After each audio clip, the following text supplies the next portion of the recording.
सिख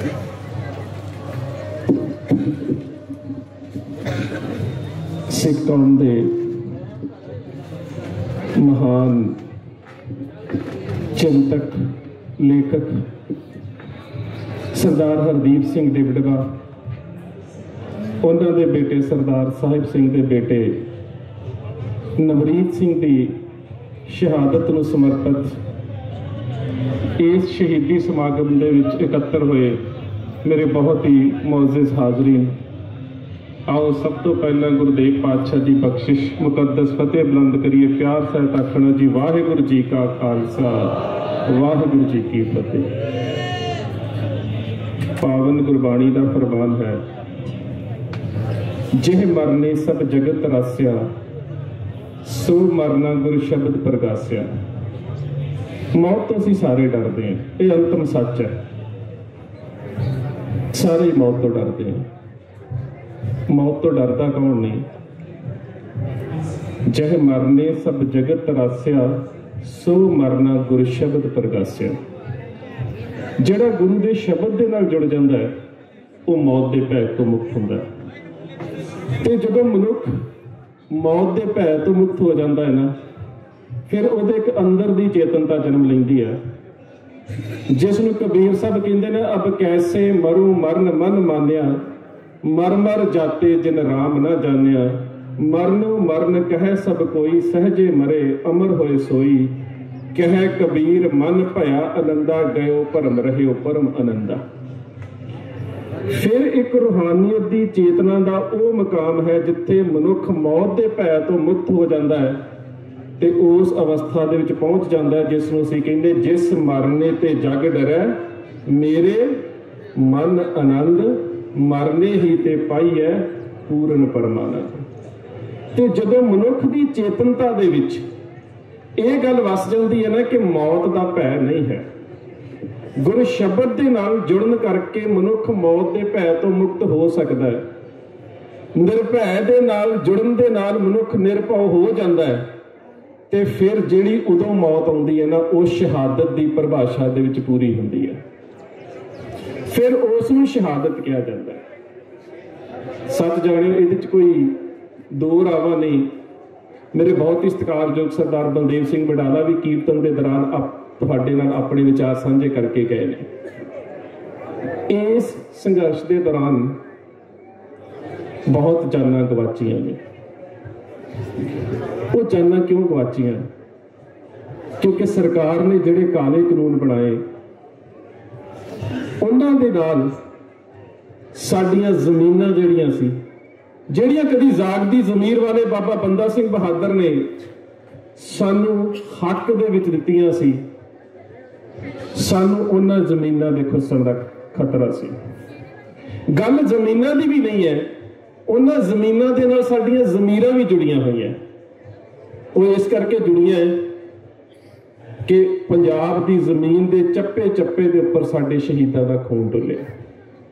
असीं छोटे घल्लूघारे दी गल करिए, असी वड्डे घल्लूघारे की गल करिए, असी 84 तो बाद के प्रकरण की गल करिए, असी देश की आज़ादी च दित्तियां शहीदियां की गल करिए, असी महाराजा रणजीत सिंह तो बाद लड़ियां जंगां की गल करिए गोरियां दे नाल।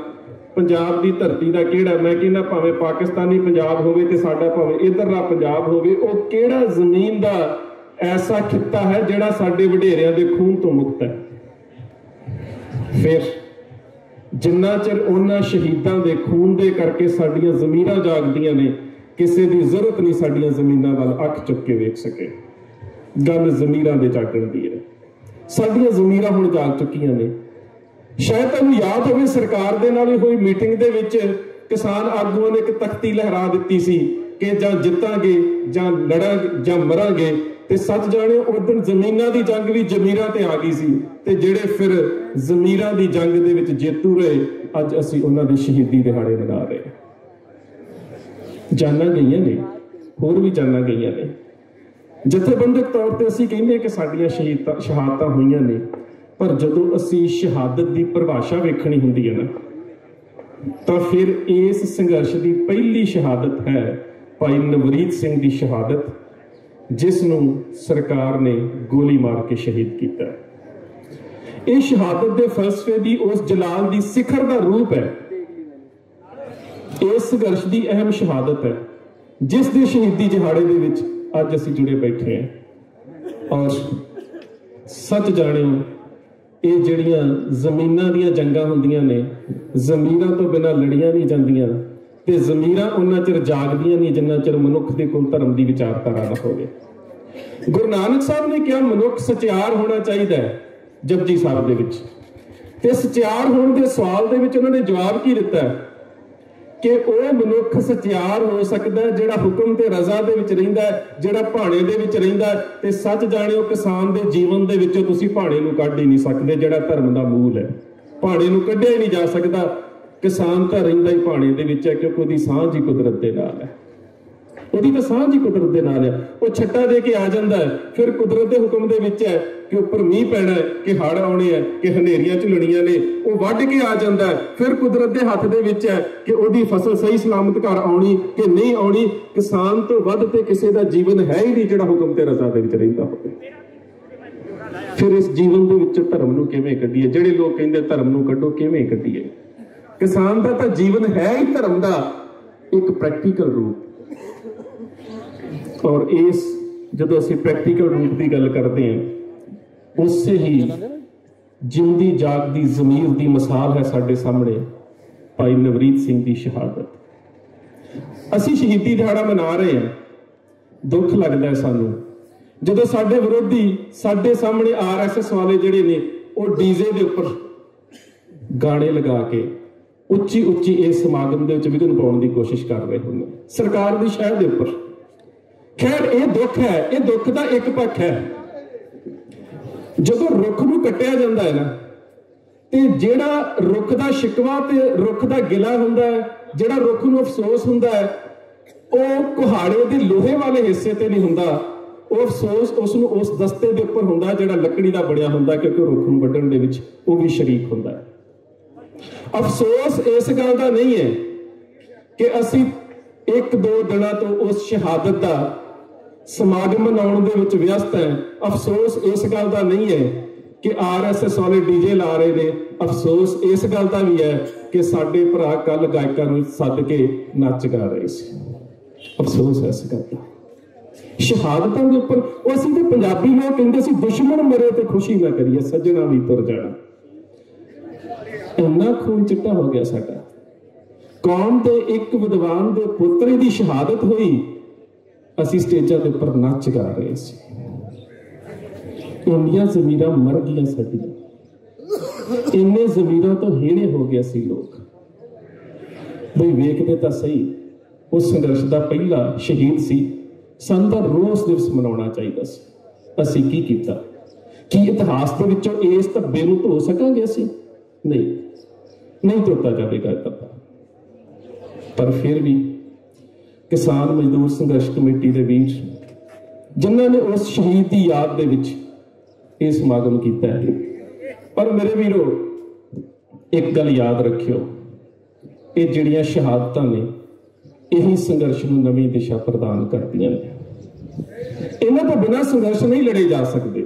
ਸ਼ਹਾਦਤਾਂ ਹੁੰਦੀਆਂ ਨੇ ਔਰ ਸੰਘਰਸ਼ ਦਾ ਹਿੱਸਾ ਹੁੰਦੀਆਂ ਨੇ।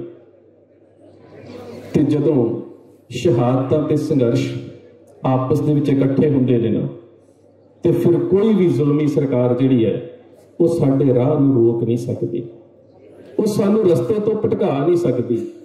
ਔਰ ਇਹ ਹਰ ਇੱਕ ਦੇ ਹਿੱਸੇ ਦੇ ਵਿੱਚ ਨਹੀਂ ਆਉਂਦੀ ਸ਼ਹਾਦਤ, ਹਰ ਇੱਕ ਦੇ ਹਿੱਸੇ ਦੇ ਵਿੱਚ ਨਹੀਂ ਆਉਂਦੀ। ਸ਼ਾਇਦ ਤੁਹਾਨੂੰ ਯਾਦ ਹੋਵੇ ਨਨਕਾਣਾ ਸਾਹਿਬ ਦਾ ਸਾਕਾ। ਨਨਕਾਣਾ ਸਾਹਿਬ ਦੇ ਸਾਕੇ ਦੇ ਵਿੱਚ ਇੱਕ 8 ਸਾਲ ਦਾ ਬੱਚਾ ਸ਼ਹੀਦ ਹੋਇਆ ਸੀ, ਭਾਈ ਦਰਬਾਰਾ ਸਿੰਘ।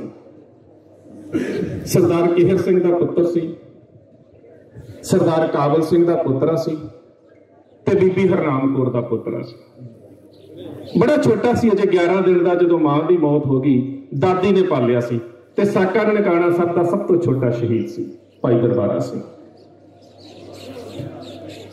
ਜਿਸ ਵੇਲੇ ਉਹਦੇ ਬਾਪ, ਮੈਂ ਥੋੜੀ ਜਿਹੀ ਗੱਲ ਦੱਸਾਂ, ਸਰਦਾਰ ਕਿਹਰ ਸਿੰਘ ਦੇ ਘਰ ਜਦੋਂ ਬੱਚੇ ਨੇ ਜਨਮ ਲਿਆ ਤੇ 21 ਦਿਨਾਂ ਦੇ ਬਾਅਦ 22 ਦਿਨਾਂ ਦੇ ਬਾਅਦ ਮਾਂ ਦੀ ਮੌਤ ਹੋ ਗਈ, ਬੇਟੇ ਨੂੰ ਦਾਦੀ ਨੇ ਪਾਲਿਆ।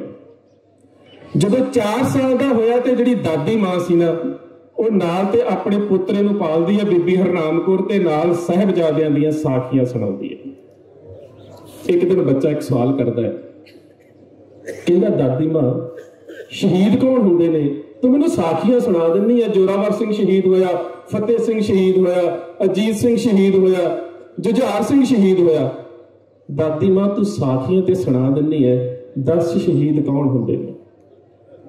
ਦਾਦੀ ਮਾਂ ਨੇ ਦੱਸਿਆ, ਪੁੱਤ ਸ਼ਹੀਦ ਉਹ ਹੁੰਦੇ ਨੇ ਜਿਹੜੀ ਕੌਮ ਦੀ ਅਣਖ ਤੇ ਗੈਰਤ ਨੂੰ ਜੀਵਨ ਦੇਣ ਦੇ ਵਾਸਤੇ ਆਪਣਾ ਆਪਾ ਕੁਰਬਾਨ ਕਰ ਦਿੰਦੇ ਨੇ। ਸੁਭਾਵਕ ਬੱਚੇ ਦੇ ਮੂੰਹ ਚੋਂ ਨਿਕਲਿਆ, ਦਾਦੀ ਮਾਂ ਫਿਰ ਮੈਂ ਵੀ ਸ਼ਹੀਦ ਹੋਣਾ।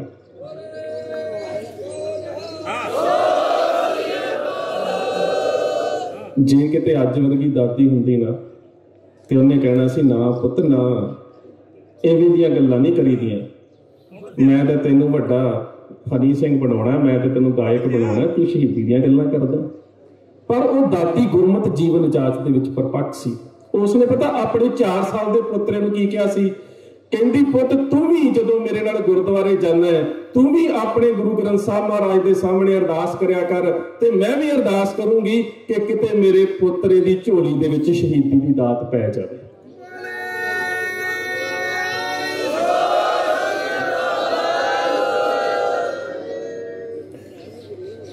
ਜਿਸ ਵੇਲੇ ਬਾਪ ਨੂੰ ਮਹੰਤ ਨਾਰਾਇਣ ਦਾਸ ਦੇ ਗੁੰਡਿਆਂ ਨੇ ਸ੍ਰੀ ਨਨਕਾਣਾ ਸਾਹਿਬ ਦੀ ਚਖੰਡੀ ਦੇ ਵਿੱਚ ਟੁੱਕਿਆ, ਤੇ ਉਸ ਵੇਲੇ ਇਸ ਬੱਚੇ ਨੂੰ ਕੁਝ ਸਿੱਖ ਸਾਥੀਆਂ ਨੇ ਗੁਰਦੁਆਰਾ ਸਾਹਿਬ ਦੀ ਚਖੰਡੀ ਦੇ ਵਿੱਚ ਬਣੀ ਇੱਕ ਬਾਰੀ 'ਚ ਬੰਦ ਕਰ ਦਿੱਤਾ, ਤੇ ਜਿਹੜਾ ਵੀ ਸਿੱਖ ਅੰਦਰ ਸ਼ਹੀਦ ਹੁੰਦਾ ਸੀ ਉਹ ਬਾਰੀ ਦੇ ਅੱਗੇ ਖਲੋ ਜਾਂਦਾ ਸੀ ਕਿ ਬੱਚਾ ਬਚ ਜਾਵੇ। ਤੇ ਮਹੰਤ ਦੇ ਚੇਲੇ ਬੜੇ ਹੈਰਾਨ ਸੀ ਕਿ ਬੜੀ ਅਜੀਬ ਗੱਲ ਹੈ, ਜਦੋਂ ਸਿੱਖ ਨੂੰ ਅਸੀਂ ਮਾਰਨ ਵਾਸਤੇ ਦੌੜਦੇ ਬਾਰੀ ਦੇ ਅੱਗੇ ਕੋਈ ਖਲੋਂਦਾ, ਨਿਸ਼ਾਨਾ ਇਹ ਸੀ ਬੱਚਾ ਬਚ ਜਾਵੇ। ਜਦੋਂ ਅੰਦਰਲੇ ਸਾਰੇ 21 ਸਿੰਘ ਸ਼ਹੀਦ ਹੋ ਗਏ ਤੇ ਉਸ ਵੇਲੇ ਬਾਰੀ ਦੇ ਅੰਦਰੋਂ ਆਵਾਜ਼ ਆ ਰਹੀ ਸੀ, ਬਾਪੂ ਮੈਂ ਵੀ ਸ਼ਹੀਦ ਹੋਣਾ। ਬਾਪ ਦੀ ਲਾਸ਼ ਸਾਹਮਣੇ ਪਈ ਸੀ, ਆਵਾਜ਼ ਆ ਰਹੀ ਸੀ, ਬਾਪੂ ਮੈਂ ਵੀ ਸ਼ਹੀਦ ਹੋਣਾ। ਪਿਤਾ ਦੇ ਉੱਪਰ ਲਟਾ ਕੇ ਮਹੰਤ ਨਾਰਾਇਣ ਦਾਸ ਦੇ ਗੁੰਡਿਆਂ ਨੇ ਉਸ ਬੱਚੇ ਨੂੰ 8 ਸਾਲ ਦੇ ਬੱਚੇ ਨੂੰ ਟੁੱਕ ਕੇ ਸ਼ਹੀਦ ਕੀਤਾ। ਜਦੋਂ 23 ਫਰਵਰੀ ਨੂੰ ਸਿੱਖਾਂ ਦੀਆਂ ਲਾਸ਼ਾਂ ਦੇ ਸੰਸਕਾਰ ਕੀਤੇ ਜਾ ਰਹੇ ਸੀ ਨਾ, ਤੇ ਇਹੀ ਦਾਦੀ ਹਰਨਾਮ ਕੌਰ ਆਪਣੇ ਪੁੱਤਰੇ ਦੀ ਕਮੀਜ਼ ਦਾ ਟੁਕੜਾ ਤੇ ਇੱਕ ਸੜਿਆ ਹੋਇਆ ਪੈਰ ਚੁੱਕ ਕੇ ਲੋਕਾਂ ਨੂੰ ਵਿਖਾ ਰਹੀ ਸੀ, ਆ ਵੇਖੋ ਮੇਰੇ ਪੁੱਤਰੇ ਨੇ ਸ਼ਹੀਦੀ ਪਾਈ।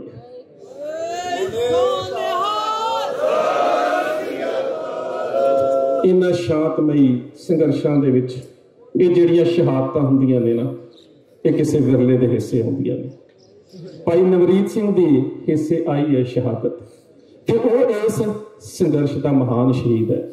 ਤੇ ਕਿਤੇ ਉਸ ਦੀ ਆਤਮਾ ਸੁਣਦੀ ਹੋਏ ਤੇ ਮੈਨੂੰ ਇੱਕ ਗੱਲ ਕਹਾਂ, ਵੀਰੇ ਆ ਡੀਜੇ ਲਾਉਣ ਵਾਲੇ ਨੁਕਸਾਨ ਨਹੀਂ ਕਰ ਸਕਦੇ ਸਾਡੀਆਂ ਸ਼ਹਾਦਤਾਂ ਦੇ ਉੱਪਰ ਗਾਇਕਾਂ ਨੂੰ ਸਦਾ ਕੇ ਨੱਚਣ ਵਾਲੇ ਲੋਕ ਸਾਡੇ ਨੁਕਸਾਨ ਨਹੀਂ ਕਰ ਸਕਦੇ, ਕਿਉਂਕਿ ਪੰਥ ਤੇਰੀ ਪਿੱਠ ਤੇ ਖੜਾ ਹੈ, ਪੰਥ ਤੇਰੇ ਨਾਲ ਖੜਾ ਹੈ। ਭਾਈ ਬਲਦੇਵ ਸਿੰਘ ਉਹਨਾਂ ਨੇ ਇੱਕ ਗੱਲ ਸਾਂਝੀ ਕੀਤੀ ਸੀ, ਭਾਈ ਸ਼ਬੇਗ ਸਿੰਘ ਤੇ ਭਾਈ ਸ਼ਹਬਾਜ਼ ਸਿੰਘ ਦੀ ਸ਼ਹਾਦਤ ਦੀ। ਸ਼ਾਹੀ ਕਾਜ਼ੀ ਦਾ ਨਾਮ ਅਬਦੁਲ ਹਕ ਸੀ। ਜ਼ਕਰੀਆ ਖਾਨ ਦਾ ਪੁੱਤਰ ਜ਼ਾਹਿਆ ਖਾਨ ਜਿਹੜਾ ਹੈ, ਉਸਨੇ ਤਸ਼ੱਦਦ ਕੀਤਾ। ਚੱਖੜੀ ਦੇ ਉੱਪਰ ਇੱਕ ਗੇੜਾ ਲਿਆਂਦਾ ਗਿਆ। ਇੱਕ ਗੇੜਾ ਲਿਆਉਣ ਤੋਂ ਬਾਅਦ ਪਿਤਾ ਤੇ ਪੁੱਤਰ ਜ਼ਖਮੀ ਨੇ, ਦੋਵਾਂ ਨੂੰ ਕਾਲ ਕੋਠੜੀ ਦੇ ਵਿੱਚ ਸੁੱਟ ਦਿੱਤਾ। ਰੂੰ ਦੇ ਵਾਂਗੂ ਪਿੰਜਿਆ ਪਿਆ ਸੀ ਸਰੀਰ, ਸਾਰਾ ਸਰੀਰ ਜਿਹੜਾ ਸੀ ਲੋਹੇ ਦੀਆਂ ਇਹਨਾਂ ਕਿੱਲਾਂ ਦੇ ਨਾਲ ਜ਼ਖਮੀ ਪਿਆ ਸੀ, ਤੇ ਖੂਨ ਦੀਆਂ ਤਤੀਰੀਆਂ ਸਾਰੇ ਜਿਸਮ ਚੋਂ ਵਗ ਰਹੀਆਂ ਸੀ। ਕਾਜ਼ੀ ਅਬਦੁਲ ਹਕ ਸ਼ਬੇਗ ਸਿੰਘ ਦੇ ਕੋਲ ਆ ਕੇ ਕਹਿੰਦਾ ਹੈ, ਕਿਉਂਕਿ ਸ਼ਬੇਗ ਸਿੰਘ ਜਿਹੜੇ ਨੇ ਜੰਬਰ ਪਿੰਡ ਦੇ ਰਹਿਣ ਵਾਲੇ ਸੀ, ਰਾਏ ਭਾਗੂ ਦੇ ਖਾਨਦਾਨ ਦੇ ਵਿੱਚੋਂ ਸੀ, ਤੇ ਇਹਨਾਂ ਦਾ ਪਰਿਵਾਰ ਗੁਰੂ ਅਮਰਦਾਸ ਪਾਤਸ਼ਾਹ ਦੇ ਸਮੇਂ ਸਿੱਖੀ ਦੇ ਵਿੱਚ ਆਇਆ ਸੀ। ਬੜੇ ਪੁਰਾਣੇ ਸਮੇਂ ਤੋਂ ਸਿੱਖੀ ਨਾਲ ਜੁੜੇ ਸੀ, ਬੜਾ ਅਮੀਰ ਪਰਿਵਾਰ ਸੀ, ਸਰਕਾਰੀ ਠੇਕੇਦਾਰ ਵੀ ਸਨ, ਤੇ ਜ਼ਕਰੀਆ ਖਾਨ ਦੇ ਦਰਬਾਰ ਦੇ ਵਿੱਚ ਸਰਕਾਰੀ ਵਕੀਲ ਵੀ ਸਨ, ਕੋਈ ਛੋਟਾ ਖਾਨਦਾਨ ਨਹੀਂ ਸੀ। ਸ਼ਬੇਗ ਸਿੰਘ ਦੇ ਕੋਲ ਆ ਕੇ ਕਾਜ਼ੀ ਅਬਦੁਲ ਹਕ ਕਹਿੰਦਾ ਹੈ ਕਿ ਤੇਰਾ ਜਿਹੜਾ ਪੁੱਤ ਹੈ ਨਾ ਸ਼ਹਬਾਜ਼ ਸਿੰਘ, ਜੇ ਮੈਂ ਉਹਦੇ ਕੋਲ ਜਾਵਾਂ ਤੇ ਉਹ ਦੀਨ ਇਸਲਾਮ ਕਬੂਲ ਕਰ ਸਕਦਾ ਹੈ। ਉਸਨੇ ਕਿਹਾ ਜਾ ਕੇ ਵੇਖ ਲਾ। ਜ਼ਖਮੀ ਪਿਆ ਸੀ 18 ਸਾਲ ਦਾ ਪੁੱਤ।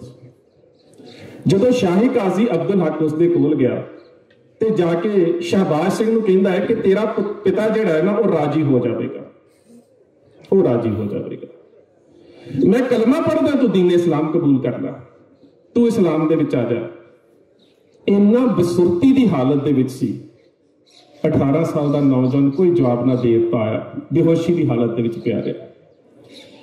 काजी ने सोचा कि जेकर पिता को प्रवानगी लै लवां ते बच्चे की सहमति तो बिना भी उसनूं इस्लाम च लिआंदा जा सकता है। काजी अब्दुल हक शबेक सिंह दे कोल जाके कहंदा शबेक सिंह, तू मेरा साथी, तू मेरा दोस्त, असीं इकट्ठियां एक दरबार च नौकरी की है, तू तो अपनी जिंदगी खा हंडा लई है। जे किते तू एक कागज के उपर लिख दे ना कि मेरा पुत जिहड़ा वो इस्लाम कबूल कर लवे ते तेरी कुल दा दीवा जिहड़ा वो जगदा रह सकदा है।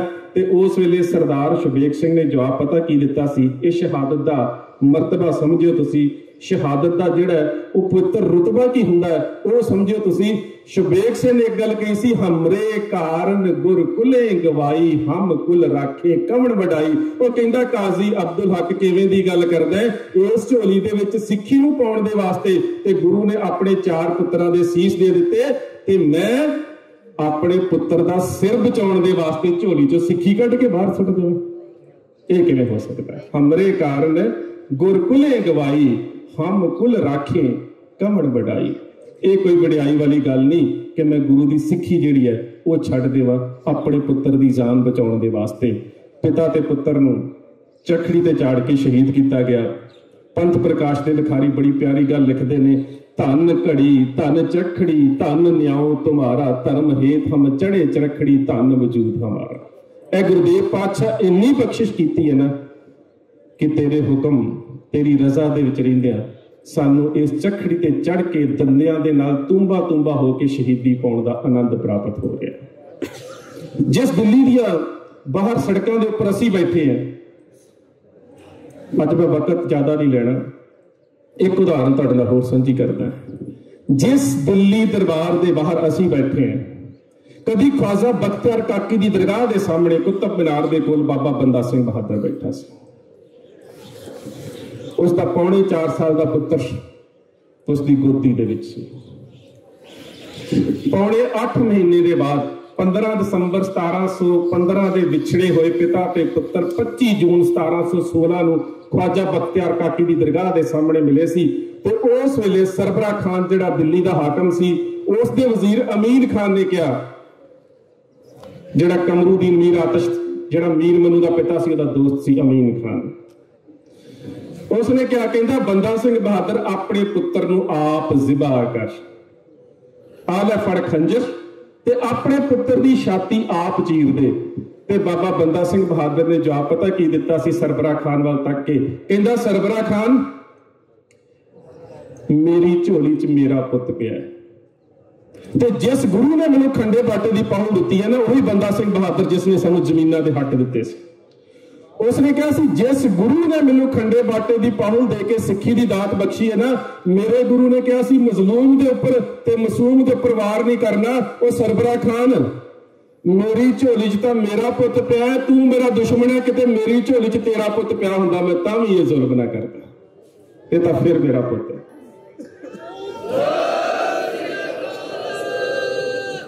ये तां मेरा पुत है, मेरे दुश्मन का पुत भी मेरी झोली च हुंदा मैं तां भी जिबा ना करदा, मैं तां भी ये जुल्म ना करदा।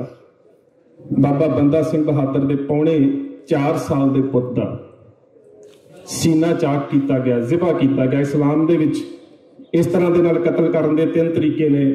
हलाल करना गल तो कटना हुंदा है, जिबा करना छाती को सीधा चीरना हुंदा है, जरहरा करना छाती च खंजर मार के दिल बाहर कटना हुंदा है। जिबा किया गया, जिबा करन तो बाद खून दियां घरालां चलियां, उहदा धड़कदा होया दिल कढ के बाबा बंदा सिंह बहादुर के मूँह च तक दिता, मुस्कुरा पिया बंदा सिंह बहादुर।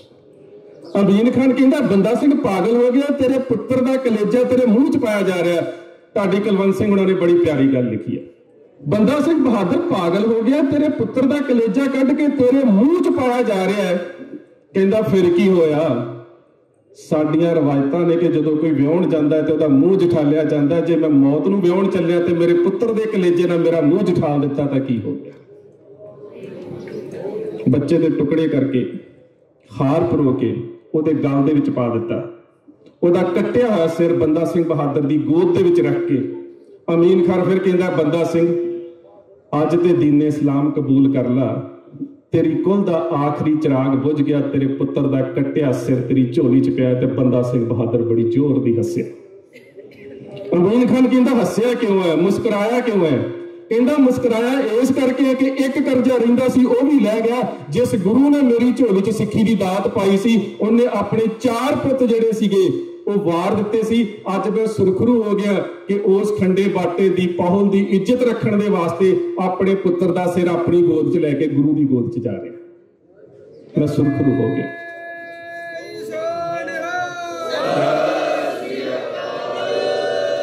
ਸੋ ਸ਼ਹਾਦਤਾਂ ਸਾਡਾ ਮਾਣ ਨੇ।